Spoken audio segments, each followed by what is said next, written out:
Hello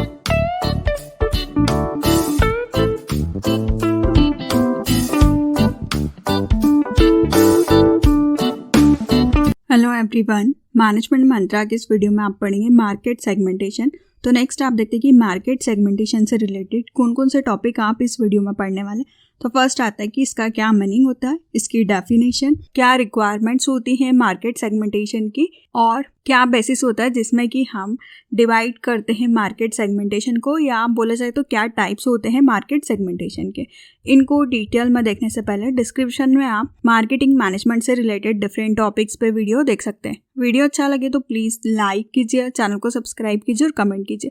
और किसी topic पे वीडियो चाहिए तो आप कमेंट कर सकते हैं। फर्स्ट है मार्केट सेगमेंटेशन। मार्केटिंग में मार्केट सेगमेंटेशन एक प्रोसेस है जिसमें कि हम कंज्यूमर को या बिजनेस मार्केट को डिवाइड करते हैं। नॉर्मली इसमें जो आपके एग्जिस्टिंग कस्टमर्स है, जो कि अभी है, या आने वाले कस्टमर्स है, पोटेंशियल कस्टमर्स हो सकते हैं, वो लोग इन्वॉल्व रहते हैं। इसमें आप कंज्यूमर्स को सब ग्रुप में डिवाइड कर, जैसा कि आप डायग्राम देख सकते हैं कि आपने क्या क्या देखा है कि सारे लोग जो है ऊपर मेन डायग्राम सब मिक्स है। फिर सेगमेंटेशन बताता है कि हमने डिफरेंट जैसे कलर्स के अकॉर्डिंग सबको डिवाइड किया है। वैसे ही हम मार्केट में देखते हैं कि हम किन लोगों के लिए प्रोडक्ट बना रहे हैं, सर्विसेज बना रहे हैं, उसके अकॉर्डिंग हम मार्केट को डिवाइड करते हैं कि हम कैसे सेगमेंट कर सकते हैं, हम किन को टारगेट करेंगे, किन के लिए प्रोडक्ट बनाएंगे। फॉर एग्जांपल कि आप कुछ बुक्स बना रहे हैं तो आप स्टूडेंट्स को टारगेट करेंगे, तो आपने क्या किया, पूरी पॉपुलेशन में स्टूडेंट्स जो कि येलो कलर के हो सकते हैं वो आपके टारगेट मार्केट होगा, इसलिए आप सेगमेंटेशन करते हैं। नेक्स्ट आता है इसकी डेफिनेशन। जो मार्केट सेगमेंटेशन ये एक प्रोसेस है जिसमें कि हम जो मास मार्केट है, जो सिमिलर नीड्स और वांट्स वाले लोग हैं, उनको हम चूज कर लेते हैं या उनको हम अपना टारगेट मार्केट मान लेते हैं। तो मार्केट सेगमेंटेशन बहुत इंपॉर्टेंट होता है जब भी हम कॉम्पिटिटिव का एडवांटेज लेना चाहते हैं, अपने परफॉर्मेंस को इंक्रीज करना चाहती है फर्म।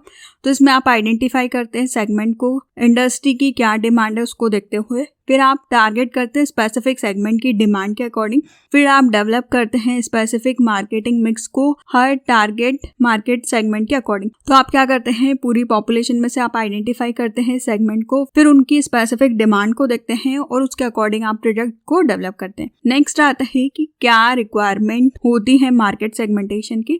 तो जब भी आप मार्केट को सेगमेंट करें, आपको देखना है कि जो भी आप मार्केट सेलेक्ट करें आइडेंटिफिएबल, सस्टेनेबल और रिस्पॉन्सिबल, एक्शनेबल और स्टेबल होना चाहिए। फर्स्ट आता है आइडेंटिफिएबिलिटी या फिर डिफाइन। जो भी आप मार्केट को सिलेक्ट कर रहे हैं, मैनेजर को देखना है कि वो डिफरेंट ग्रुप को आप कैसे डिफाइन करेंगे, उनको आप कैसे पहचानेंगे कि आपको किस ग्रुप को टारगेट करना है या किन के लिए आप सेगमेंट कर रहे हैं, उसको आप आइडेंटिफाई कर सकें। सेकेंड आता है सस्टेनेबिलिटी। आप इसमें देखते हैं कि जो भी आपका सेगमेंट या ग्रुप है वो सफिशिएंट होना चाहिए साइज में, मतलब आपने वो छोटे लोगों को टारगेट नहीं किया जो कि क्वांटिटी में बहुत कम हो, जिनमें कि आप प्रोडक्ट को सेल ना कर सके, प्रॉफिट अर्न ना कर सके। तो आपको देखना है कि आपको ऐसे लोगों को सिलेक्ट करना है जहाँ पे पॉपुलेशन ज़्यादा हो, ऐसे सेगमेंट को सिलेक्ट करना है। नेक्स्ट आता है एक्सेसिबिलिटी। आपका जो मार्केट है वो ऐसा होना चाहिए जिन तक आप पहुँच सके, मतलब उनके लिए आप प्रमोशन कर सकें, डिस्ट्रीब्यूशन के एफर्ट्स कर सकें, जिनके लिए भी आप प्रोडक्ट बना रहे हैं। नेक्स्ट आता है रिस्पॉन्सिवनेस। जो भी कंज्यूमर को आप सिलेक्ट कर रहे हैं वो रिस्पॉन्ड करें, जो भी आप मार्केटिंग ऑफर्ट्स चला रहे हैं उनके लिए एफर्ट्स कर रहे हैं, वहाँ से आपको रिस्पॉन्स मिलना चाहिए। नेक्स्ट आता है एक्शनेबल। जिन भी आपने सेगमेंट को चूज किया है वो मार्केटिंग डिसीजंस को ले सके। फॉर एग्जाम्पल आपने बहुत सारे एफर्ट्स तो लगाए हैं, बहुत सारा प्रमोशन तो किया, पर कोई भी लोग प्रोडक्ट परचेस नहीं कर रहे, तो ऐसा नहीं होना चाहिए। वो लोग ऐसा होना चाहिए जो एक्शन ले सके। तो ये कुछ रिक्वायरमेंट होती है इफेक्टिव सेगमेंटेशन की। नेक्स्ट आता है कि क्या बेसिस होते हैं सेगमेंटेशन के। तो मेनली इसमें 4 बेसिस होते हैं, जोग्राफिकल, साइकोग्राफिक, डेमोग्राफिक और बिहेवियरल। इनके अंदर भी सब सेगमेंटेशन होता है या सब डिवाइड होता है। तो जोग्राफी में आता है country, city, density, language, climate, area, population.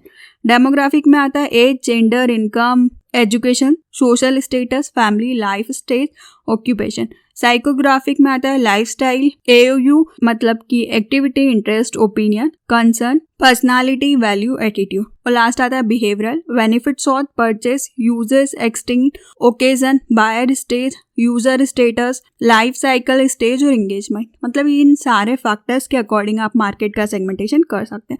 तो इन बेसिस को हम डिटेल में देखते हैं। फर्स्ट आता है जोग्राफिकल सेगमेंटेशन। इसमें आप पर्टिकुलर जोग्राफी के एरिया के अकॉर्डिंग, मतलब कौन लोग कहाँ रहते हैं, किस एरिया में रहते हैं, उसके अकॉर्डिंग सेगमेंटेशन करते हैं।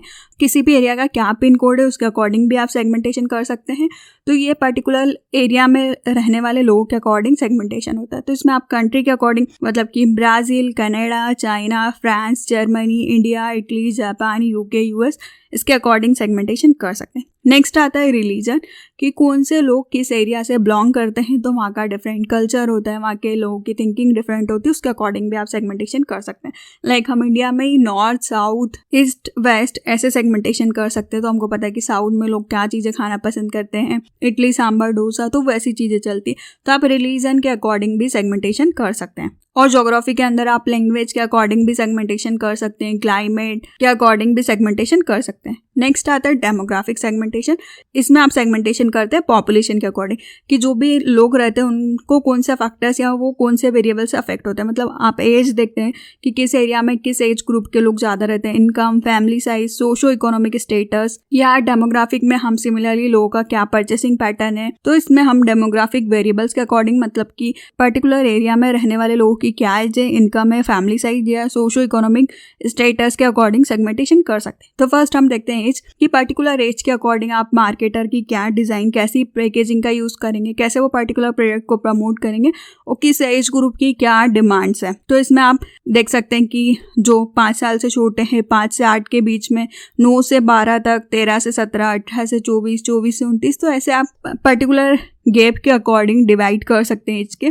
जैसे कि किड्स के लिए आपको पैकेजिंग में कार्टून्स लगाने होंगे तो वो ज़्यादा अट्रैक्ट होंगे, वहीं जो यंगर्स होते हैं उनको बाइक का, रीडिंग का या लाइफस्टाइल को इंक्रीज करने, फैशन, ऐसी चीज़ों का शौक होता है। तो आपको एज ग्रुप के अकॉर्डिंग टारगेट करना है। नेक्स्ट आता है जेंडर। आप सेगमेंटेशन कर सकते हैं कि किस जेंडर के लोग कहाँ पे ज़्यादा रहते हैं, तो आप उनके according clothing, hair dressing, magazines, toiletries, cosmetic जैसी चीज़ों को सेल कर सकते हैं। नेक्स्ट आता है ऑक्यूपेशन, कि जो भी लोग हैं उनका क्या प्रोफेशनल है, वो सेल्फ एम्प्लॉयड है, सेमी प्रोफेशनल है, क्लर्क है या सेल्स ट्रेडर्स है, कुछ माइनिंग का काम करते हैं, प्राइमरी प्रोड्यूसर्स है, स्टूडेंट्स है या होम ड्यूटी, अनएम्प्लॉयड है या रिटायर्ड है। तो उनके अकॉर्डिंग भी जो उनकी डिमांड होगी वो डिफरेंट होती है। नेक्स्ट आता है इनकम। जो भी कंज्यूमर्स है उसकी इनकम कैसी, अगर हाई इनकम होगी तो वो लग्जरी गुड्स लेना पसंद करेगा, लो इनकम होगी तो वो कन्वीनियंट सर्विसेज, मतलब उनको जो इजीली कम कॉस्ट में मिल जाए वैसी सर्विसेज लेना पसंद करेगा। तो ये इनकम पे डिपेंड करता है। नेक्स्ट आता है फैमिली लाइफस्टाइल।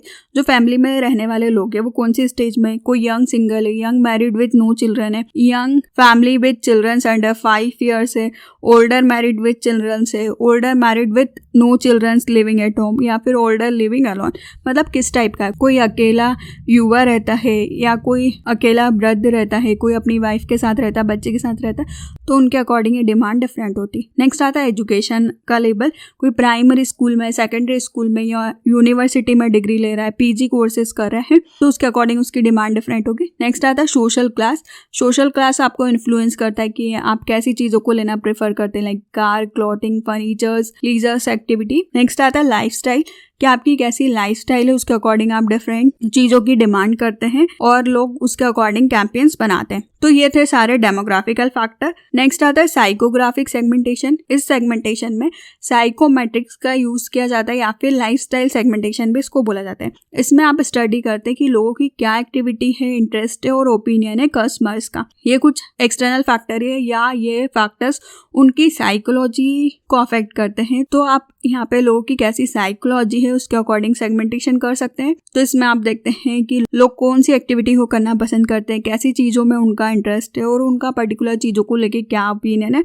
आप इसके लिए सर्वे करवा सकते हैं और उनकी लाइफस्टाइल के बारे में जान सकते हैं। नेक्स्ट आता है बिहेवियरल सेगमेंटेशन। बिहेवियरल सेगमेंटेशन को आप डिवाइड करते हैं लोगों का बिहेवियर को ऑब्जर्व करके, तो आप इसमें डिफरेंट वेरिएबल्स के अकॉर्डिंग सब डिवाइड कर सकते हैं। फर्स्ट आता है परचेज यूजेस ओकेजन्स, कि कोई भी पर्टिकुलर पर्सन कोई भी चीज़ को कितना बार परचेस करना पसंद करता है। मतलब कोई रेगुलरली परचेस करता है, कोई स्पेशल ओकेजन पे या फेस्टिवल्स पे या गिफ्ट गिविंग है। मतलब फॉर एग्जांपल आपने क्लॉथ्स ही लिया तो कुछ फेस्टिवल्स आया तब आप लेते हैं, या फिर आप रेगुलरली खरीदते हैं, या फिर आपने किसी और को देने के लिए परचेस किया है, तो ये आपके यूजेस को बताता है। नेक्स्ट आता है लॉयल्टी स्टेटस, कि आप पर्टिकुलर एक ही ब्रांड का प्रोडक्ट लेते हैं, मतलब आप उसके लिए लॉयल है। फ्यूचर मतलब आप 2-3 ब्रांड के बीच में किसी को भी ले लेते हैं, और नो लॉयल कि आप किसी भी ब्रांड के लिए लॉयल नहीं है। तो ये आपके लॉयल्टी स्टेटस को बताता है। नेक्स्ट आता है बायर रेडीनेस, कि कोई भी बायर है वो कितना पर्टिकुलर प्रोडक्ट या सर्विसेज के बारे में अवेयर है।